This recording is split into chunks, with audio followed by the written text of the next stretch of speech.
Hello everyone, good morning সকলকে। কেমন আছো সবাই? আশা করছি সবাই খুব ভালো আছো। আমরাও কিন্তু বেশ ভালো আছি। আমার নতুন আরও একটি ভিডিওতে তোমাদের সকলকে জানাই অনেক স্বাগত। তো সকালবেলা আজকে ব্রেকফাস্ট থেকেই ভিডিওটি শুরু করলাম। এই যে সকালবেলা ছেলের জন্য আগে টিফিনটা বানালাম, বাকি আমার ঘরে কাজকর্ম সবই হয়ে গেছে। আজকে টিফিনে দিচ্ছি পরোটা, সুজি আর আলুর তরকারি। তো আলুর তরকারিটা আজকের না, কালকে রাত্রে করেছিলাম, তো সেখান থেকে একটু তুলে রেখেছিলাম। আর সুজিটা এখন করলাম আর পরোটাটা এক্ষুনি করলাম। তো পরোটাটা একটু ছিঁড়ে দিলাম টিফিনে ভরতে সুবিধে হবে বলে, কারণ আজকে যেহেতু টিফিনে আলুর তরকারি দিতে হবে, সুজি দিতে হবে, সেই জন্যই ছিঁড়ে দিলাম, নইলে এমনি গোল করে ভাজ করে দিলেই হতো। আর এদিকে সুজিটা দেখো ভালো মতো জমেনি, তো আবার সুজিটা এখন আর ভরলাম না, আর একটু ভালো জমে যাক, তারপরে না হয় টিফিনে ভরে দেবো। তোর তো দিদিভাই পড়াতে এসেছিল, পড়া ছুটি হয়ে গেছে, এখন ও একটু খেলা করছে। এই যে আমাদের নতুন যে গিজারটা নিয়েছি, তো গিজারের বক্সটায় রাখা রয়েছিল, আর ও তো প্রত্যেক দিনই বক্সের মধ্যে ঢুকে খেলা করে। তো দেখো বাইরে বক্সটাকে এনে এখানে রেখেছে, রেখে ওর মধ্যে ঢুকেছে। ঢোকার পর আমাকে ডাকছে, তো আমি আবার দেখছি এসে যে ওর মধ্যে ঢুকে রয়েছে। তো ওকে স্কুলে দিয়ে এলাম, স্কুল থেকে দিয়ে আসার পর দুপুরের রান্নাটাও শুরু করে দিলাম। আজকে করবো সয়াবিন আলুর তরকারি আর শিমের ভর্তা। তো এই যে এদিকে আলু কেটে নিয়েছি আর সয়াবিনটাও একটু ভিজিয়ে রেখেছিলাম, তারপরে লবণ হলুদ মাখিয়ে নিয়েছি। এবার কড়াইতে দিয়েছি তেল, তেলটা গরম হয়ে গেলে তারপরে সয়াবিনটা একটু ভেজে নেব। তোমরা কে কীভাবে রান্না করো আমি জানি না, তবে আমি যেভাবে রান্না করি বাড়িতে শর্টকাট, সেইভাবে তোমাদের সঙ্গে শেয়ার করছি।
আমার রান্না বান্না কমপ্লিট। এই যে এখানে রয়েছে গরম গরম ভাত, আর এদিকে করেছি সয়াবিন আলুর তরকারি, আর করেছি শিম ভর্তা বা শিম বাটাও বলতে পারো। আর এই বাটা বুটি দিয়ে ভাত খেতে না আমার খুব ভালো লাগে। গরম গরম ভাত সঙ্গে যদি কোনো কিছুই বাটা থাকে তাহলে মনে হয় আর কিছুই লাগে না। তো যাই হোক, এখন কিন্তু আমি খাবো না, এই জন্যেই বাটিটা আমি হাঁড়ির ওপরে রাখলাম। ভাতটা যতক্ষণ গরম থাকবে এই বাটাটাও গরম থাকবে। তো ছেলেকে স্কুল থেকে নিয়ে আসার পরেই খাবো। তো কাজ কমপ্লিট হয়ে গেল। তো এখন কি করব? তো এই যে 1 কিলো মতো মটরশুঁটি এনেছি, তো ভাবলাম মটরশুঁটিগুলো বেছে রাখি। 1 কিলো মতো মটরশুঁটি এনেছি, আর এখানে তো মনে হয় 250 গ্রাম মটর বেরোবে, বাকিগুলো তো সব খোসা। তো বেছে রাখছি, কারণ একদিন ভাবছি মটরশুঁটির কচুরি বানাবো। কবে বানাই দেখি, বানানোর সময় বসে বসে বাজবো, তার আগে ভাবলাম যে বেছে রেখে দিই ফ্রিজে, যেদিন ইচ্ছা হবে টুক করে একটু বানিয়ে নেব।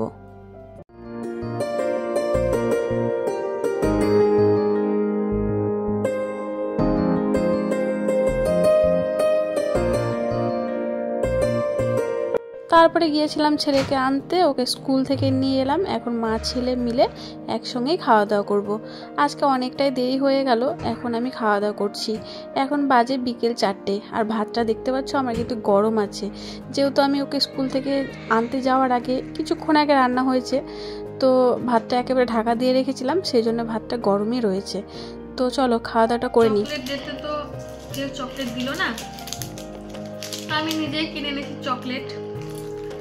আজকে হঠাৎ চকলেট খেতে ইচ্ছে করছে, তো ওই জন্য চকলেট কিনে এনেছি, এখন খাবো। তো নে ভাগাভাগি কর, একটা অলরেডি খাওয়া হয়ে গেছে, এখন আর একটা খাবো। আজকে কেন চকলেট খেতে ইচ্ছে করছে এত, কি ভাগাভাগি করি কর। তো গাইস আগে গুনে নিতে হয়। ও দেখো, মানে একটু বেশিও দেবে না আবার কমও দেবে না, গুনে একদম সেম টু সেম ভাবে কাটবে। আবার কোথায় যাচ্ছিস, এখানে ভাঙা হবে, নিয়ে আয়। না বড় ছোট হবে না, 4টে 4টে করে 8টা দেখ আছে। দে সমান করে কাটা যাবে না, কে বলেছে? এই দেখ, এদিকে 4টে এদিকে 4টে, লম্বা করে যদি ভাঙতে চাস তাও হবে, আর এইভাবে ভাঙলেও এই দেখ হয়ে গেল 4টে 4টে সমানই আছে। আমি তুই কোনটা নিবি নে? তো সন্ধেবেলা আবার ওর আঁকার মাস্টার এসেছিল, তো আঁকার মাস্টারের জন্য একটু চা করলাম। প্রত্যেকদিনই করি, আর দুধ চা করি, কিন্তু আজকে দেখছি ঘরে দুধ নেই। আমি যেহেতু লাল চা খাই, সেই জন্য আমার দুধের কথা মনেই থাকে না। তো আজকে লাল চাই দিচ্ছি, কি আর করা যাবে, বাড়িতে কেউ নেই যে আনতে বলবো। তো স্যার চলে যাওয়ার পরে আমি একটু পড়তে বসিয়েছিলাম, আর পড়াশোনা হয়ে গেছে। এখন ওই সাইডে বসে বসে খেলা করছে। তো আমি ভাবলাম যে এখন বই খাতাগুলো গুছিয়ে রাখি, তারপরে রাতের খাবারটা খেয়ে নিই। তো এই যে পড়াশোনা হওয়ার পরে বই খাতা গুছাবে না, আগেই বসে যাবে খেলতে। তো এইদিকে আবার পিছন দিকে দেখছি ও নাকি বাবার ছবি এঁকেছে। বাবা বাবা, তোর বাবা দেখা যাচ্ছে না? তোর বাবা ভিডিওটা দেখবে, দেখার পরে এই দেখো এটা নাকি তুমি, ফোন করে বলবা তোমাকে দেখতে কেমন, দাদা এটা নাকি তুমি। কেন খারাপ দেখি? তোর বাবা এটা তুমি বলে কি করছিস, ভালো করে রাখ। তো আমরা শুয়ে পড়েছি, আর এই যে লাইট অফ কর। বলতে হবে না। Good night.